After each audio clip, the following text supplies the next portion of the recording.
Bon, honnêtement, on va commencer avec quelque chose qui n'a rien à voir avec la vidéo. Vous allez voir que le son là, il est vraiment top normalement parce que j'ai acheté un nouveau micro il y a un an. Ça n'a pas vraiment de sens le fait que j'ai pas changé de micro plus tôt. Mais voilà, j'ai acheté un micro il y a un an, je l'ai jamais utilisé. Là, c'est la première fois que je l'utilise. J'ai mis 1h30 à le configurer. Normalement, ça devrait être pas mal le son. Normalement, dis-moi, le son il est comment là? Dis-moi, il est pas mal. Il est pas mal, hein. D'ailleurs, vous avez remarqué, c'est le premier épisode de Life où je suis en facecam. Et c'est mieux, je m'en sors mieux en facecam parce que juste parler dans mon micro, c'était sympa pendant un temps. Maintenant c'est chiant, on va pas se le cacher. Eh Dominique, c'est chiant hein. Oh ouais, c'est chiant sa mère. Du coup voilà, c'est parti, hein. Et évidemment, on est en octobre, le mois de mon anniversaire, le plus beau mois du monde parce que c'est le mois d'Halloween, la plus belle fête du monde. Donc on va parler d'horreur. Du coup, vous avez sûrement tous déjà entendu parler des contes des frères Grimm. Non, vous en avez entendu parler, il n'y a pas de sûrement, vous en avez entendu parler. Ou vous en avez au moins regardé un sur un écran. Cendrillon, Blanche-Neige, Réponse même, et beaucoup d'autres desquels s'inspire Disney finalement. Et pour commencer les choses bien, on va enlever toute notion audiovisuelle de ce nom. Que ce soit du nom en lui-même, donc Grimm, par rapport au film de 2004, ou par rapport à la série de 2011, ou simplement des histoires écrites mais un petit peu remaniées pour qu'elles soient plus jolies. Là on va parler des vrais contes de Grimm. Et pas sur toute la vidéo, hein. En fait c'est juste la première partie parce que voilà, j'aborde plusieurs sujets, il faut le savoir, hein. C'est pas qu'une vidéo sur les contes des frères Grimm, peut-être que ça viendra plus tard, peut-être qu'on fera un bestiaire sur l'univers Grimm, ça on va le noter, hein. Dites-le dans les commentaires si c'est intéressant pour vous parce que moi je pense que ça peut être sympa, hein, vraiment. Donc on va parler de leurs histoires originales.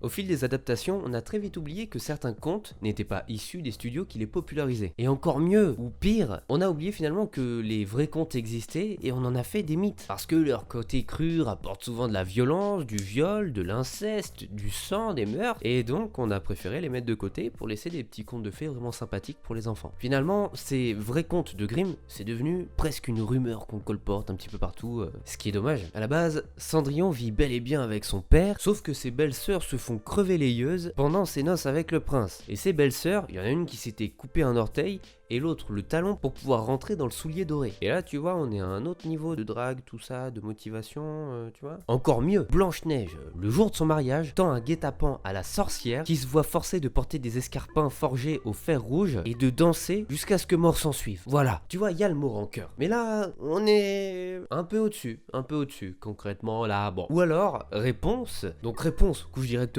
avec le prince parce que voilà, de nos jours finalement, l'amour est plus décomplexé, on fait les choses. Aujourd'hui, voilà, on fait les choses, on aime quelqu'un, voilà. Et du coup, sa mère adoptive en apprenant ça, qu'est-ce qu'elle fait? Le prince, il grimpe à ses cheveux, comme d'habitude, à Réponse pour aller la voir. Et bien, ce qu'elle fait, elle coupe les veuches, le prince y tombe, il se perce les yeux dans les ronces, ensuite, elle envoie Réponse en exil dans le désert, et le prince, il va la chercher parce qu'il est très amoureux d'elle, il la cherche, et quand il la retrouve, elle a 2 jumeaux. Voilà, elle s'occupe de 2 jumeaux dans le désert, au calme, en mangeant du cactus et en le buvant aussi très certainement, hein, parce que dans le désert il n'y a pas grand chose, peut-être des gerbilles, je sais pas. Et oui, du coup on est assez loin finalement ces contes Disney qu'on nous a racontés. Mais du coup si les frères Grimm ont été des maîtres dans ce genre d'écriture et que malheureusement, voilà, ils ont été oubliés avec le temps, d'autres ont su tirer leur épingle du jeu et se faire vraiment reconnaître en tant qu'écrivain de l'horreur.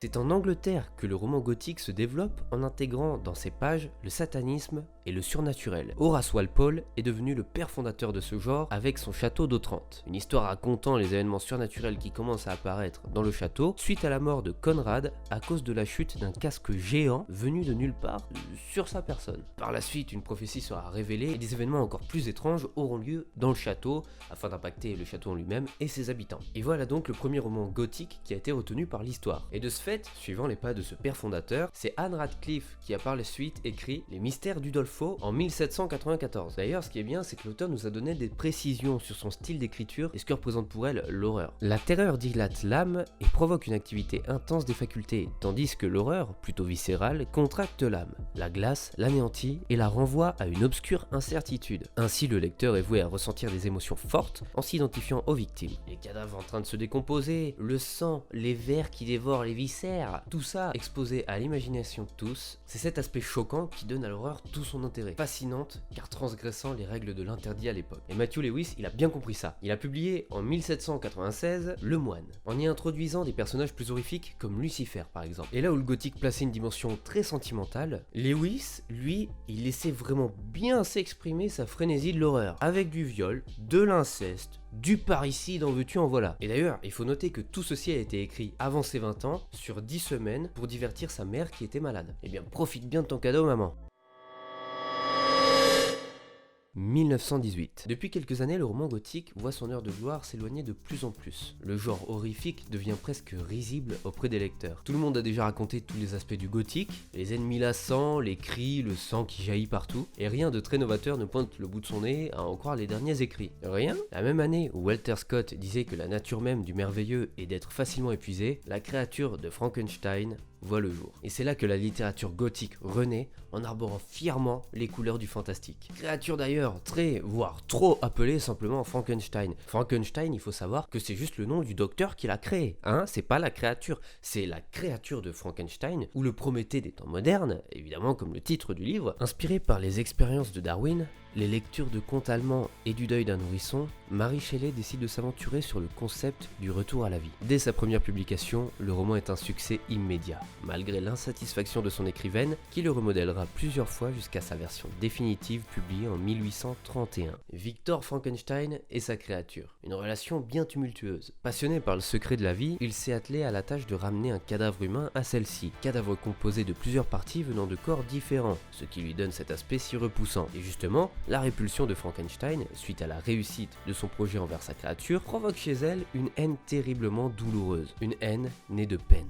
Autant par celle d'être une abomination, une erreur de parcours n'ayant pas sa place dans le monde et la nature, que par celle d'avoir été rejetée par son propre créateur et père. Et au-delà de ça, plutôt que père, on pourrait lui donner simplement l'image de la personne qui lui a infligé ce sort. Et c'est là que se pose la question suivante tout au long du livre, qui est le réel monstre ici? Et ce roman presque révolutionnaire du genre pour son époque, inspirera un autre auteur qui créera une des créatures les plus mythiques dont les adaptations ne se comptent plus.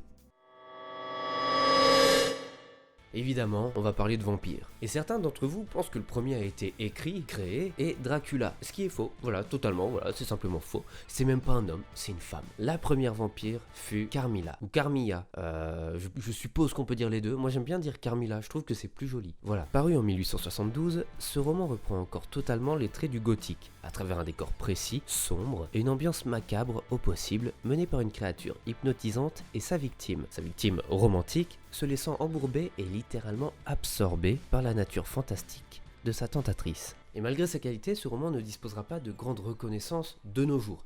À l'époque, si, mais de nos jours, honnêtement, qui en a entendu parler? Pas vous peut-être, on ne sait pas, moi en tout cas oui, et encore, j'en ai entendu parler par ma copine.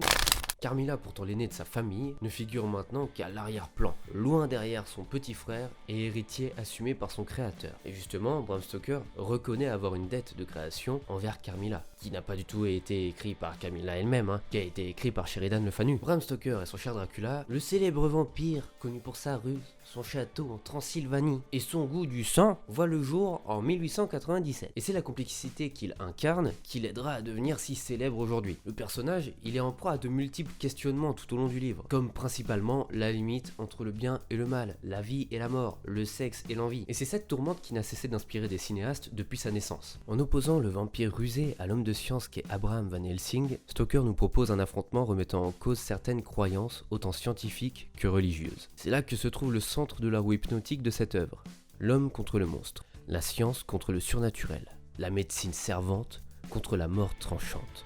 Van Helsing contre Dracula. Que ce soit concernant la créature de Frankenstein, Dracula ou d'autres créatures comme le loup-garou de Londres ou Dr Jekyll et Mr Hyde, les adaptations cinématographiques de ce genre qui a été créé il y a pourtant très longtemps ne se comptent plus du tout. Et ça je l'ai dit beaucoup dans la vidéo, mais c'est une telle réalité que je ne peux pas passer à côté de ces mots. On n'a jamais cessé de croître en imagination là-dessus, toujours en explorant des points différents des histoires, des manières de penser différentes des personnages, en revisitant les romans et en trouvant de nouveaux secrets à avouer. Et une des adaptations que je retiens le plus et que j'aime le plus, c'est Penny Dreadful, une série qui a été créée par John Logan en 2014 et qui met en commun plusieurs de ses histoires et personnages dans la ville où le sang coule toujours, Londres. Dès le premier épisode, on est plongé dans le contexte horrifique de l'époque victorienne, donc même à l'époque de Jack l'Éventreur, avec des meurtres terribles et des créatures avides d'hémoglobine. On y suit donc Sir Malcolm Murray, Miss Vanessa Ives, Ethan Chandler et le docteur Frankenstein et Dorian Gray. À travers la poésie des plans, des dialogues et des musiques incroyables d'Abel Korzeniowski, on apprend à connaître ces personnages, leur identité et ce qui les constitue à travers une écriture d'un intérêt sentimental et profond. Et tout ça dans un contexte encore terriblement gothique. Un tout si bien orchestré qu'il fait pour moi de cette série un chef-d'œuvre avéré. D'ailleurs, il y a prochainement un spin-off qui va sortir qui va se passer au Mexique. Je sais pas trop quoi en penser, mais peut-être que ça sera bien. Mais d'ici là, on aura bien le temps d'explorer de nouvelles histoires, de nouveaux cauchemars et de nouvelles vies. Et moi je vous souhaite une très bonne nuit.